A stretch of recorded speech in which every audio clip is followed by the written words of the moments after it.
시작하기 전에 커피 브레이크 질문 하나 드리겠습니다. 여러분은 이 자리에 왜 오셨나요? 커피 브레이크 도입 질문입니다. 아마 일주일 동안 만나보지 못했던 우리 지체들, 사랑하는 지체들을 만나서 같이 대화도 하고 또 잘 있었는가 소식도 듣고 이런 즐거움 때문에 오실 수도 있습니다. 그리고 또한 뭔가 하나님 앞에 예배드리지 않으면, 나오지 않으면 찜찜해서 할 수 없이 나오는 분들도 있을 겁니다. 이런 모든 것들은 다 틀리는 건 아닙니다. 다 그것도 나오기 위한 목적 중에 하나에 분명히 있습니다. 그게 잘못된 것은 아닙니다.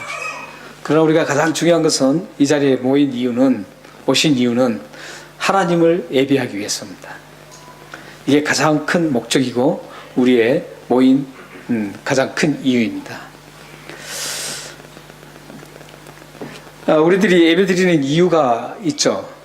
예배드리는 이유를 분명하게 요한복음 4장 23절에서 말씀을 하고 있습니다. 한번 우리 보겠습니다.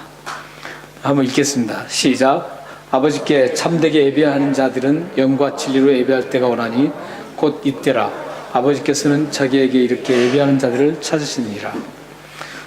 예배하는 자를 찾는다라고 말씀합니다. 그래서 하나님이 예배하는 자를 찾기 때문에, 찾는다는 것은 하나님이 좋아하신다는 거죠. 하나님이 기뻐하신다는 겁니다. 그래서 여러분들이 드리는 예배는 하나님이 굉장히 좋아하세요. 그리고 굉장히 기뻐하시고, 그래서 우리가 예배드리는 그 이유는 이 말씀에, 요한복음 4장 23절 이 말씀에 예배하는 자를 찾는다라는, 하나님이 기뻐하신다라는 그걸 우리가 확실하게 그 말씀을 믿고 있기 때문에 그 말씀을 의지해서, 그 말씀에 붙잡혀서 지금 여러분들이 예배를 드리는 겁니다. 그러니까 우리는 우리의 모든 삶은 어떤 말씀 앞에 붙잡혀야 됩니다. 말씀에 붙잡혀서 우리가 살아야만 하나님을 기쁘시게 할 수가 있습니다. 그리고 말씀에 붙잡히지 않으면 여러분들이 신앙 성장도 될 수가 없습니다. 여러분들이 정말 신앙 성장을 많이 신앙 성장이 이루어져서 누가 봐도 저 사람 정말 참 하나님의 사람이다. 그리고 하나님으로부터 참 많은 평안을 받고 하나님으로부터 참 은혜를 많이 누리는 사람이다. 이런 얘기를 듣고 싶잖아요. 그러려면 가장 기본이 되는 게 뭐냐면 말씀에 붙잡힌 사람이 되어야 된다는 거죠. 그렇기 때문에 말씀을 모르면 그게 이루어지지 않는 거예요. 우리가 말씀을 함께 나누고 함께 듣고 공부하고 배우고 하는 이유가 바로 여기에 있습니다. 다른 어디에서도 하나님의 은혜를 누릴 수 있는 것들이 없어요. 그러니까 여러분들이 말씀을 가깝게 해야 합니다. 그리고 말씀을 가까이 하고 말씀을 부지런히 묵상하고 하나님 말씀을 많이 배워야 합니다. 그렇게 될 때 여러분들에게 정말 하나님의 백성으로 아름답게 살아갈 수가 있는 겁니다. 그 말씀 없이는 여러분들이 세상적으로 갈 수밖에 없어요. 그래서 여러분들이 이 커피브레이크에 참여하시는 게 그냥 되는 게 아닙니다. 저는 목사이기 때문에 우리 성도님들의 어떤 영적 상태 이런 부분을 쭉 보고 있잖아요. 보는데 커피브레이크를 잘 참석하시고 수요일 날도 참석하셔서 커피브레이크 나누신 분들은 몰라보기 영적 성장을 이루는 걸 보고 있습니다. 본인은 모를 수 있어요.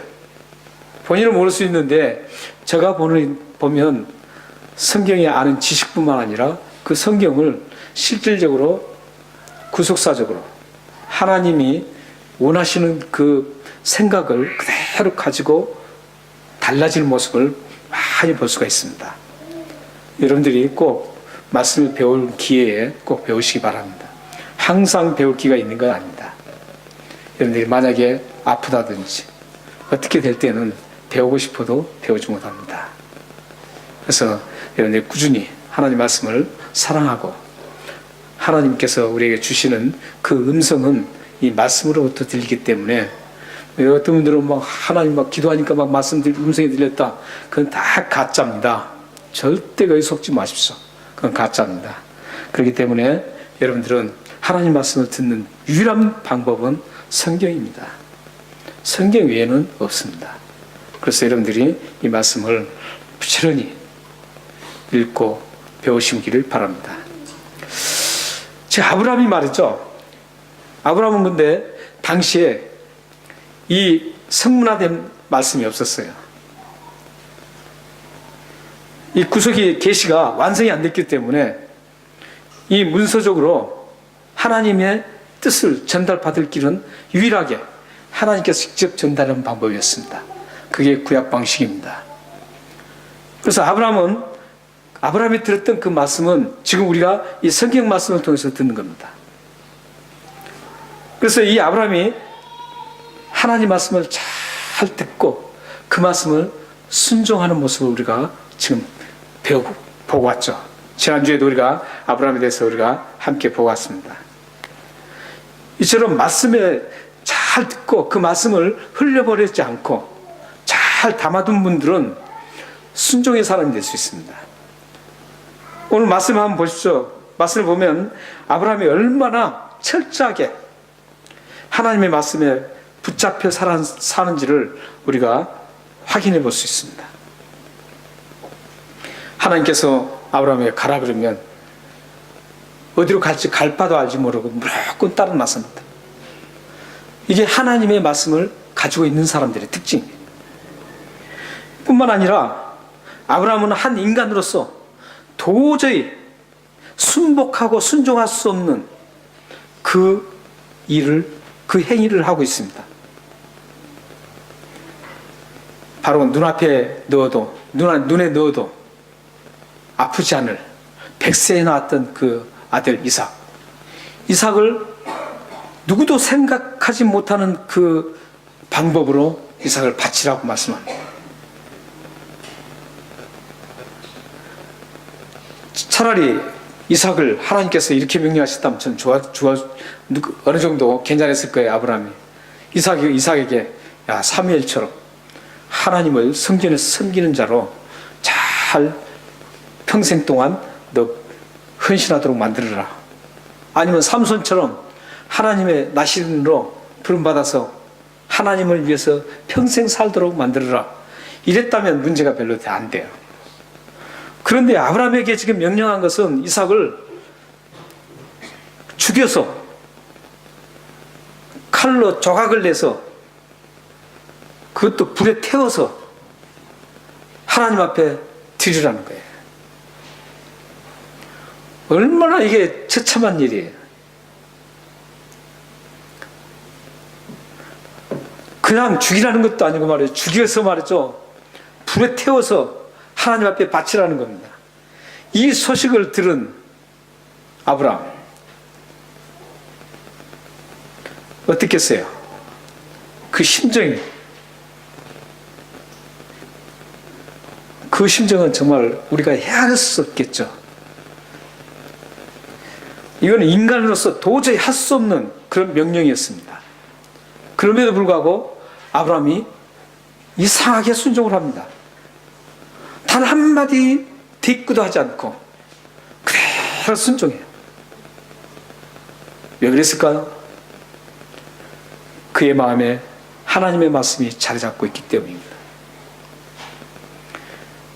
여러분 마음에 하나님 말씀이 얼마만큼, 이 말씀은 정확한 하나님 말씀 말합니다. 그 사이비 말씀이 아니고 하나님이 뜻이 담겨있는 그 말씀 말하는 거죠. 그 말씀이 고스란히 여러분들의 얼마만큼 담겨있느냐에 따라서 여러분들의 순종의 강도가 달라집니다. 실질적으로 교회 생활을 이렇게 보면 정말 순종을 잘하는 분들은, 그분의 예를 들어서 순종을 잘하는 분 중에 유형이 많이 있어요. 그건 저 보면 압니다. 어느 정도 느낄 수 있어요. 자기 이름을 좀 드러내려고 하는 분들도 있죠. 그건 여러분들도 다 아시잖아요. 우리 교회는 그런 분들이 다행히 없어서 감사하죠. 근데 저도 많은 교회를 경험했기 때문에 그런 분들을 만나봤습니다. 하나님 앞에 순종한다고 하는데 그게 어떤 자기를 위해서 순종하는 거예요. 심지어는 어떤 그 순종을 함으로써 내가 복을 받는다, 이런 개념으로 순종하는 겁니다. 기복주의로. 이런 순종이 아니고 정말 순수하게 하나님의 말씀에 순종하는 사람들, 이 사람들은 이 말씀을 잘 가지고 있는 사람들이에요. 그 사람들은, 순수한 이 말씀을 가지고 있는 분들은 순수하게 순종하고, 강도가, 대단한 강도적인 그 명령에도 순종을 합니다. 여러분들의 순종의 관건은 나에게 하나님 말씀이 얼마만큼 내장되어 있느냐, 담겨 있느냐, 여기에 의해서 결정됩니다. 그래서 여러분들이 부지런히 이 말씀을 사모하고 읽으셔야 되고 배워야 합니다. 그래서 이 단에 잡아서 죽이라는 겁니다. 근데 그 죽이는 밭이라는 장소가 어디입니까? 여러분들이 잘 아는 것처럼 아브라함의 집에서 3일 동안 가만히 있는 그 모리아 산입니다. 모리아 산인데, 그 모리아라는 것은 두 단어로 되어 있습니다. 모리, 여기 우리 이상호 집사님 나오셨구나. 이상호 집사님이 모리해라는, 모리해, 그 말하고 똑같은지 모르겠어요. 모리 온천이라고 했어요, 여기요. 모리 온천이라고 했는데, 그 모리 단어가 똑같습니다, 단어는. 근데 뭐 의미는 틀리죠. 히브리어니까. 모리라는 단어는 선별하다, 이런 뜻입니다. 그 야는 하나님이라는 뜻입니다. 여호와. 그래서 모리아라는 뜻은 여호와께서 선별해 준 장소다, 이런 것입니다. 그러니까 모리아라는 그 산에 하나님께서 선별해 주신 그 장소에 가서 이 이삭을 처참하게 죽여서 불에 태워서 하나님 앞에 바치라는 겁니다. 그런데 이 모리아는 놀랍습니다.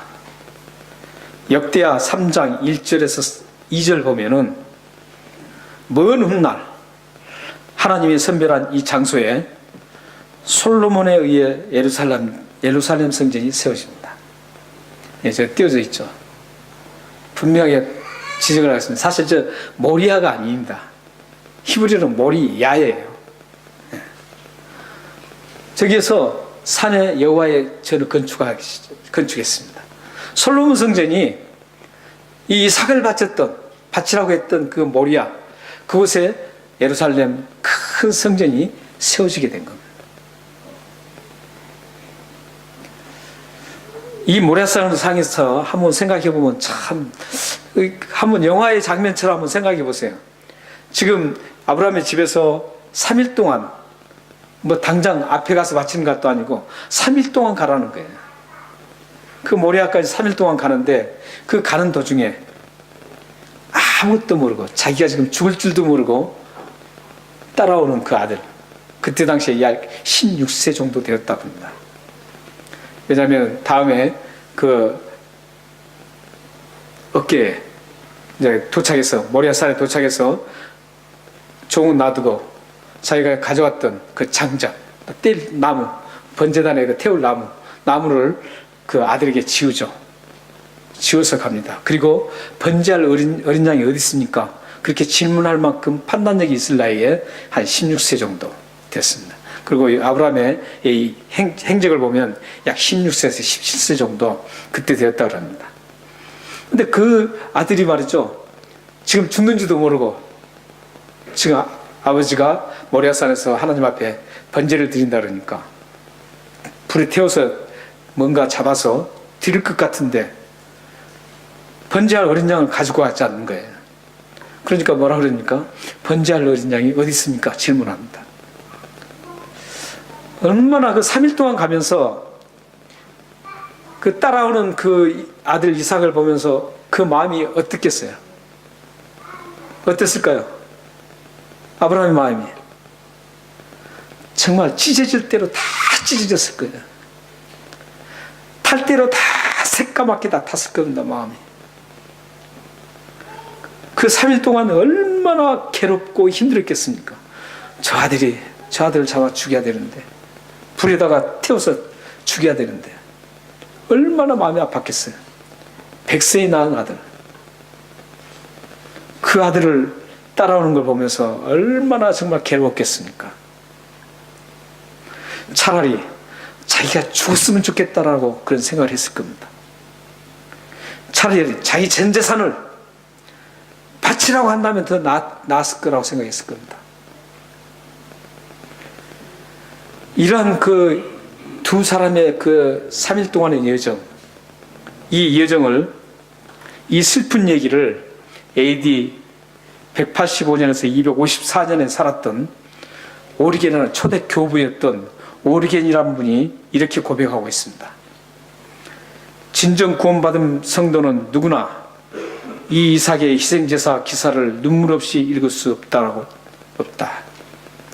그리고 자기 자신에게 이제 이렇게 고백을 합니다. 주여, 감격과 깨달음의 뜨거운 눈물로 나의 무딘 영혼을 정화시켜 주소서. 그러니까 이 사건을 통해서 감격과 깨달은 그 눈물로 자신의 그 무딘 영혼을 정화시켜 달라고 고백을 했습니다. 여러분이라면 어떻겠어요? 어땠을 것 같습니까? 이런 상황에서 바치라 그러면 어땠겠습니까? 1000만 불, 100만 불, 1000만 불, 억만 불을 줘도 자녀와 바꿀 수 없죠. 혹시 바꾸실 분 계신가요? 억만 불 준다면 바꾸실 분 계신가요? 정상적인 부모라면 모든 걸 다 줘도 자녀하고 그거하고 바꿀 수 없습니다. 또 어떤 분은 이렇게 생각할 수 있어요. 아이들이 많으면 그 중에 한 명은 바칠 수 있겠다, 이런 생각을 할 수 있습니다. 그러나 그렇지 않습니다. 아무리 아이들이 많아도, 자녀가 많아도 그 아이 한 명 억만 불을 줘도 바꿀 수 없습니다. 자녀가 아무리 속썩이고 아무리 힘들게 해도 그 자녀와 바꿀 수 없습니다. 이게 우리 부모들이에요. 이게 우리 부모들의 심정입니다. 이게 정상적인 우리 부모들의 심정입니다. 지금 세대가 너무 타락하고 악해져서 자녀를 팔기도 하고 이러는 세대가 됐는데, 정말 우리가 하나님을 믿는 사람들은 자녀 한 명, 자녀가 20명 있어도 그 20명의 자녀 중에 한 명, 가장 속썩인 자녀라 그래도 그 자녀 한 명을 억만 불, 1000만 불, 모든 걸 줘도 바꾸지 못합니다. 죽이지 못합니다.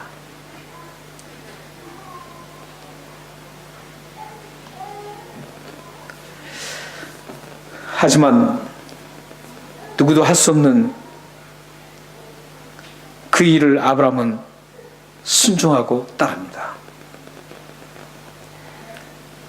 그렇게 바꿀 수 없는 그 자녀, 아들 이삭, 그 이삭을 하나님 말씀에 순종하고 따릅니다. 이제 모리아산에 도착했습니다. 종은 밑에 두고 이제 아들 이삭에게 장작을 지우고 이제 올라갔습니다. 올라가서 이제 도착했습니다. 그 장작을 단을 쌓습니다. 그리고 장작을 쌓고 이제 거기다 불 붙이고 그렇게 하면 됩니다. 제단은 이제 제물을 바치고 불을 붙이면 됩니다. 이제 올라가서 이제 불을 붙이고 이제 제단에 죽이려고 하는 그 장면이 바로 이제 그 마지막 순종의 장면이 우리가 12절부터 읽었지만 11절과 12절의 말씀이 나온 겁니다. 이제 제단을 쌓고 단을 이제 나무를 다 쌓고 그 위에다가 이제 이삭을 결박을 합니다. 결박을 해서 그 위에다가 앉힙니다. 앉히고 이제 칼을 들어서 이제 목을 치려고 하는 겁니다. 목을 치려고 하는 그 순간 여호와 사자가 아브라함을 부릅니다. 아브라함아 아브라함아 두 번 부르면서 그 아이에게 손을 대지 말라고 말씀합니다. 그리고 칼을 멈추고 정신을 차리고 주위를 보니까 수풀에 순양이 걸려 있습니다. 그래서 그 순양을 잡아서 대신 아들 대신 이제 잡아서 불을 태워서 하나님 앞에 올려드리고 거기에서 하는 고백이 여호와 일이라는 고백이 나옵니다. 여러분들이 잘 아시는 대목입니다. 이제 그곳을 여호와 일에 하나님께서 예비해 주신 장소라 이렇게 이제 명칭을 붙입니다.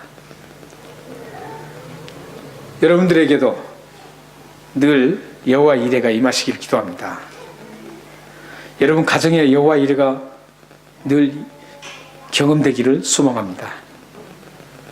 우리는 여기에서 여호와 이레 하나님께서 예배해 주신다는 이 말씀을 수풀에 걸린 아브라함에게 수풀에 걸려서 그걸 바치는 거기에 국한시켜서 보면 하나님의 전 경륜을 이해하지 못합니다. 하나님이 오늘 이 말씀에 예배해 주신다는 여호와 이레는 지금 아브라함에게 그 순양을 예배해 주셔서 대신 죽이는 것도 여호와 이레지만 하나님은 전 인류를 위해서 죽으실 그 어린 양을 예비한다라는 그 말씀을 지금 하고 싶었던 겁니다. 즉 이 사건 속에 가장 중요한 건 이 여호와 이레라는 그 말씀은 우리를 위해서 모든 인류의 죄를 위해서 요한복음 1장 29절에 있는 것처럼 세상 죄를 지고 가는 어린 양이 십자가에서 처참하게 죽게 하는 그것을 예비해 주신다는 하나님의 음성입니다. 그 예비된 음성이 이미 2000년 전에 이루어져서 우리는 그 혜택을 누리고 우리 죄를 다 용서받고 우리가 하나님의 백성이 되었습니다. 영원한 생명을 누리게 되었습니다. 이제 남은 예비하심이 또 있습니다. 하나님의 남은 예비하심은 요한복음 14장 2절 말씀처럼 예수님께서 하늘나라에 올라가신 이유를 말씀합니다. 뭘 예비하고 올라가십니까? 너희들이 그 알 쳐서 거기가 그것이 어디입니까? 킹덤 오브 갓 하늘나라 천국입니다. 예수님께서는 우리를 이제 천국으로 우리를 입성시키기 위해서 천국을 예비해 주셨습니다. 이게 지금 예비한다라는 그 단어에 하나님이 우리에게 주시고자 하는 말씀입니다. 메시지입니다. 우리는 예비해 주신 그 예수 그리스도 십자가에 죽으신 그 하나님이 예비해 주신 그 십자가에 죽으신 예수 그리스도를 통해서 우리가 구원을 얻게 됐습니다. 우리의 죄를 다 용서받게 되었습니다. 그 어린 양이 처참하게 죽음으로 희생됨으로 내가 희생되고 내가 죽어야 되는데 예수님이 대신 예비된 예수님이 어린 양이 죽으셔서 우리가 죄를 용서받고 영원한 삶을 얻게 되었습니다. 이게 하나님의 은혜입니다. 이게 진짜 하나님의 은혜입니다. 이렇게 여호와이라는 이름을 붙인 이후에 15절 17절 보면 여호와 사자가 다시 아브라함을 부르시고 독자 아들까지 아끼지 않고 순종한 아브라함에게 반드시 복을 주고 반드시 번성케 하겠다고 합니다. 그리고 가나안 땅을 정복할 것을 약속해 줍니다. 읽지는 않았지만 18절에는 영원한 생명을 주실 메시아신 예수님이 이 땅에 오실 것을 아브라함의 씨에서 오실 것을 약속을 합니다. 이 약속의 말씀을 하실 때 아브라함은 어떤 모습이 있을까 한번 상상해 봤습니다. 지금 그렇게 막 얼마나 힘들었습니까? 3일 동안 오면서 엄청난 그 갈등과 아픔, 찢어질 대로 찢어진 그 마음, 다 타버린 마음, 그 아들을 죽여야 되는데 하면서 계속 왔어요. 그리고 마지막까지, 마지막 단을 쌓고 나무를 벌려놓고 이제 결박을 하고 죽이려고 갈 때까지 얼마나 힘들었겠어요. 그리고 나서 이제 숯불에 걸린 순양을 보고 잡아서 하나님 앞에 드리고 나서 이제 이 음성을 듣는 겁니다. 너에게 반드시 복을 주고 반드시 번성하게 하고 그리고 가나안을 정복하게 해주겠다. 이렇게 분명하게 약속을 합니다. 근데 이 약속을 들을 때 아브라함은 어떤 상태에서 이 말씀을 들었을까? 이 메시지를 받았을까? 이런 생각을 해봤습니다. 어땠을 것 같아요? 제 생각은 그렇습니다. 아마 기진맥진에 쓰러졌을 것 같아요. 그동안에 그 엄청난 압박감, 엄청난 긴장감이 다 풀렸을 때 그는 도저히 이제 하나님 앞에 드리고 번제단을 드리고 마지막에 잡아서 드리고 쓰러져 버렸을 것 같아요. 쓰러져서 혼미한 상태에서 그 말씀을, 그 메시지를 들었을 거라고 생각합니다. 그 메시지를 들으면서 아브라함은 새로운 힘을 얻고 다시 희망과 평안을 얻고 다시 회복됐을 거라고 생각합니다. 우리는 아브라함의 생애를 잘 보면 총 하나님께서 7번의 약속을 합니다. 제일 처음에 갈대아 우리에서 부를 때 약속을 하시고 하란에서 그 다음에 떠나라고 하실 때 약속하시고 그 과정을 쭉 보면 총 7번입니다. 근데 오늘 이 사건이 마지막 약속이었습니다. 17절 18절 이 말씀이 마지막 하나님이 언약하신 아브라함과 언약하신 마지막 약속입니다. 그런데 놀라운 것은 이 이삭을 바친 순종 사건 이후에 하나님께서 더 이상 언약을 갱신하지 않습니다. 이것은 무슨 말일까요? 다시 약속하고 다시 약속하고 계속 6번을 약속했어요. 그런데 마지막 이 이삭을 바치는 순종 사건 이후에는 다시 약속을 하지 않습니다. 아브라함 생애 속에 이 약속으로 끝을 맺었어요. 마무리를 지었습니다. 피니시였어요. 왜 그랬을까요? 이 순종이 하나님을 가장 감동케 했습니다. 그리고 이 순종으로 인해서 하나님과 아브라함의 사이에 더 이상 무엇을 증명할 것이 없었습니다. 그 교제의 그 아름다운 교제가 더 이상 증명할 것이 이상 끝나버린 겁니다. 그러니까 순종이라는 것은 이걸 이렇게 하나님과 관계를 밀접하게 만들고 더 이상 어떤 다른 시험을 주고 어떤 다른 것을 하나님께서 확인하지를 않습니다. 그래서 아브라함 생애를 쭉 보면 재밌는 게 나타납니다. 아브라함이 175세에 이제 하나님의 부르심을 받거든요. 하나님 175세 아브라함 부르심을 받는데 이때가 약 120세 정도에서 지금 이런 사건을 맞이했습니다. 그러니까 55년 정도, 55년의 그 마지막 생애를 아브라함이 이제 살아가거든요. 그런데 그때 그 생애를 보면 아주 평탄합니다. 그전에는 부인을 속였어야 되고, 부인이 말이죠, 자기 동생이라고, 네 동생이라고 속이고, 이런 참 힘든 과정을 갔는데, 그 뒤부터는 아주 순탄하게 삶이 전개됩니다. 그런데 더 재밌는 것은요, 믿음의 조상 아브라함, 이삭, 그 다음에 누구죠? 야곱, 요셉 이렇게 나오는데 그 믿음의 조상들 중에 가장 순탄하게 길을 걸어가고 별 사건 없이 생을 마친 사람이 누군지 아세요? 이삭입니다. 왜 그럴까요? 이 순종 사건 때문입니다.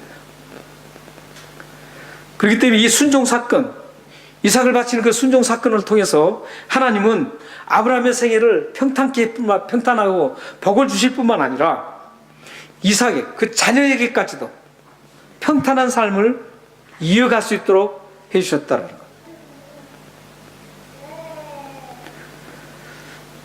사실 저는 오늘 말씀을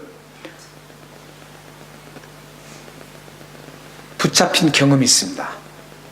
오늘 말씀 붙잡힌 경험이 있는데 한 9년 전입니다. 9년 전에 붙잡혔다 그러니까 뭐 우리 아이들을 막 잡아서 이런 게 아닙니다. 9년 전에 저희가 이제 에드워드 스트리트에 살 때입니다. 나라이나. 그 하우스에서 이제 렌트를 해갖고 살았는데, 그 집에 나가라는 거예요. 이제 주인이 들어와서 그 리노베이션해서 살려고 나가라는 거예요. 그래서 이제 집을 구하기 시작했어요. 집을 구하기 시작했는데, 그때 당시가 가장 렌트 구하기가 힘들었던 시절이었습니다. 한번 집을 구하려고 하면은 한 20명씩 올 때였어요. 지금도 조금 이제 있지만 그렇게까지는 안 온다 그래요. 근데 당시에는 한 20명 이상이 막 왔습니다. 그래서 집에 가서 이제 딱 가서 보면은 이제 가서 인스펙션 하고 내가 보고 우리는 뭐 집이 좋은지 안 좋은지 그 관계 없어요. 무조건 렌트 하겠다고 했어요. 근데 다 리젝트가 되는 거예요. 왜 그러냐면 아이가 4명이니까요. 아이가 4명이니까 렌트를 안 주는 거예요. 오는 사람도 20명 중에 아이 하나 있는 사람, 2사람. 이 사람이 먼저 순서이기 때문에 우리는 아예 빼버린 것 같아요.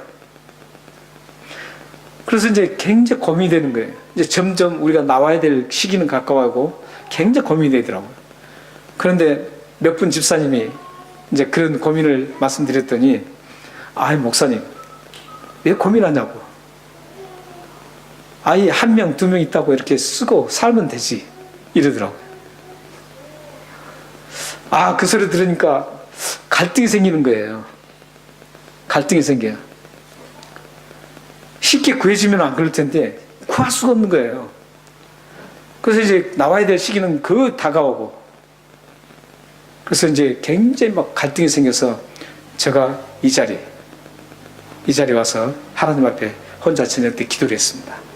하나님, 어떻게 하면 좋겠습니까? 아이 하나 둘로 써서 낼까요? 아니면 끝까지 버텨야 됩니까? 기도를 했어요. 저희 가슴에는 지금 가장 걱정이 뭐였냐면, 가장 걱정인 고민이 뭐였냐면, 만약에 우리가 쫓겨났을 때,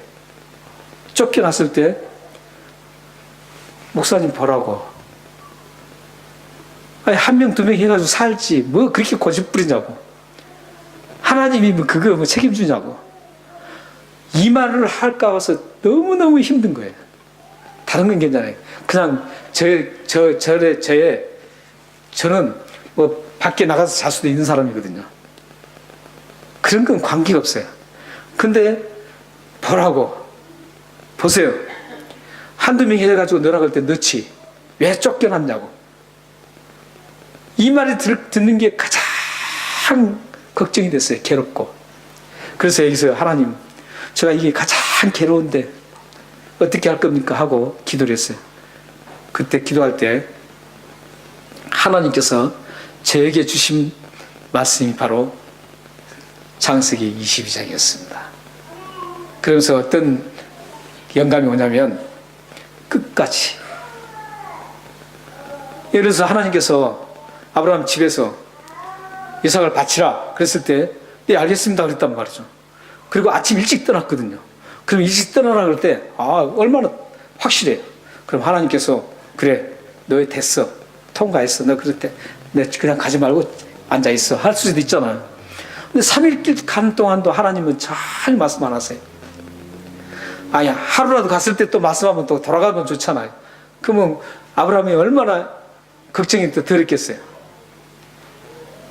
그리고 도착해서도 말이죠. 올라가서 결박할 때까지도 가만히 하나님 계시는 거예요. 마지막 칼을 들고 이제 목을 치려고 하는데 아브라바라 부르고 멈추라는 거죠. 그러면서 저 영감으로 목을 칠 때까지 끝까지다. 이걸 하고 자신감 있게 왔습니다. 나와가지고 이제 바로 이제 쫓겨날 시기에 다 됐을 때 인스펙션을 갔습니다. 여기 호주교회 사택이 우리 이은재 권사님 그 골목에 쭉 올라가면은 있습니다. 있는데 그 사택의 바로 앞에가 인스펙션을 하더라고요. 그래서 가서 인스펙션을 냈어요. 냈는데 거기서 준다는 거예요. 렌트를 해준다는 거예요. 우리에게 주겠다는 거예요. 그리고 나서 이제 있는데 이 빅토로드에 한국분이 사셨어요. 한국분이 사시다가 우리 저기 이상희 집사님이랑 이용미 집사님이 잘 아신 분이에요. 한국분이 사시다가 빅토로드에 사시다가 이분이 우리 소식을 듣고 좀 더 일찍 한국을 나가겠다고 해가지고 그 주인집에 다 얘기했더니 우리 주겠다고 해가지고 마지막에 두기가 생겼어요. 선택을 했습니다. 그래서 빅토로드를 선택해가지고, 왜냐하면 차 타는 것도 가깝고 또 라이브러리 도서관도 가깝고 그래서 빅토로드를 선택했습니다. 바로 우리 교회 뒤에. 그리고 거기서 우리가 살았습니다. 그러니까 마지막까지 끝까지 하나님의 그 말씀에 붙잡고 끝까지 버티니까 하나님께서 하나 주는 게 아니라 두 집을 줬어요. 두 집을. 순종, 말씀에 붙잡혀서 순종하면 하나님께서 감동하세요. 하나님을 감동케 하는 것은 순종입니다. 말씀에 순종하면 하나님이 감동하시고 여러분들에게 모든 것들을 하나님의 방법으로 다 풀어주십니다. 문제는 순종이에요. 어디에 근거했어요? 말씀에 근거했습니다. 아무 말씀도 모르고 무조건 순종이 아니에요. 말씀에 근거해서 순종을 하면 하나님께서 분명하게 감동하시고 그 감동의 결과를 여러분들에게도 주신 겁니다. 믿으시나요? 여러분은 순종으로 하나님을 감동시키는 경험이 있습니까? 우리가 그리스도인이라면 이런 경험 정도는 있어야 합니다. 힘들고 어려워도 정말 하나님 감동하는 끝까지 하나님 말씀 붙들고 붙잡혀서 가면 하나님께서 분명히 넘치는 은혜를 허락해 주십니다. 하나님을 감동케 하면 여러분뿐만 아니라 여러분의 자녀의 삶에도 깊이 관여하시고 이삭처럼 평탄한 길로 이끌어 주실 것입니다. 사랑하는 여러분, 사랑하라는 말씀을 순종하십시오. 하나님을 사랑하고 이웃을 사랑하라는 그 말씀에 순종하십시오. 그러면 그 순종을 보시고 하나님을 감동하시고 여러분뿐만 아니라 자녀들과 여러분들의 후손들에게 반드시 복을 허락해 주실 것입니다. 또한 여러분들이 하나님 앞에 몸을 바치고 물질을 바치고 여러분들이 그런 순종을 하십시오. 그럼 분명히 하나님께서는 여러분뿐만 아니라 자녀들에게까지도 그 순종을 보시고 감동하시고 하나님께서는 큰 은혜로 함께해 주실 것입니다. 가장 순종했을 때 가장 중요한 선물이 있습니다. 그것을 성경을 통해서 보겠습니다.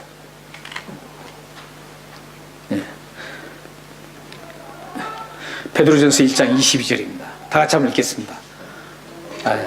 너희가 진리를 순종함으로 너희 영혼을 깨끗하게 하여 거짓이 없이 형제를 사랑하기에 이르렀으니 마음으로 뜨겁게 서로 사랑하라.